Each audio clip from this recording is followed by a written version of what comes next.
Her işin bir mevsimi vardır. Her işin bir mevsimi vardır. Her işin bir mevsimi vardır. Mevsimler rantabl olarak değerlendirilmeli. Rantabl olarak. Anadolu insanının ruhunun abidesini, ruh ve mana köklerimizi yeniden orada ikame etmek için buna ihtiyaç var. Her mevsimde ne yapılıyorsa, ne yapmak icap ediyorsa şayet, onun üzerinde yoğunlaşarak, konsantre olarak, bütün himmetimizi ona sarf etmek lazım. Evin yolunu unutmak lazım. Çocukların simalarının zihinlerimizde silinmesi pahasına, sadece o meselede yoğunlaşmak lazım. Ben de var mıyım, yok muyum? Öyle bilmezdim kendimi. O ben miyim ya ben o mu? Oyu beni birbirine karıştıracak şekilde, karıştırmamamız gerekli olan şeyi karıştırmama pahasına, o mu ben mi birbirine karıştıracak şekilde yoğunlaşmamız gerekli olan konuda yoğunlaşmalıyız.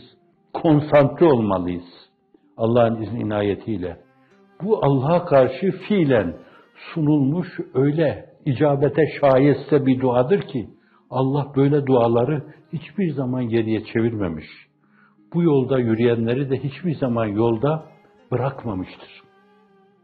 Bunlar takılıp yollarda kalmamışlardır. Allah'ın izni inayetiyle. Hani demişler, bir Türk atasözü vardır. Dede himmet demiş. Oğul hizmet demiş. Eğer himmet bekliyorsanız, inayet bekliyorsanız, riayet bekliyorsanız, bilesiniz ki sizden beklenen meleği âlânın sakinlerince hizmettir. Izdırar hali, ızdırap hali, hüzün hali Cenab-ı Hakk'a karşı sunulmuş öyle bir duadır ki şimdiye kadar onlardan hiçbiri geriye çevrilmemiştir. Halihazırda alemi İslam'ın her tarafın kan seylaplarıyla dolup taştığı bir dönemde, gözyaşlarıyla dolup taştığı bir dönemde, dünyanın değişik yerlerinde kan seylapları birer kütük gibi insanları önüne katıp sürükleyip götürüyor. Bu korkunç hadise karşısında duyarsızlık nezd-i uluhiyette bizim kıymetsizliğimizi ifade eder. Men lem yehtemme bi emril müslimin feleyse minhum. Müslümanların dertlerini dert edinmeyen, paylaşmayan onlardan değildir. Yani açıkça Müslüman değildir o. Müslümanların dertlerini dert edinmeyen, paylaşmayan onlardan değildir. Men ihtemme bi emril müslimin fehuve minhum. Mefhumu muhalifi budur.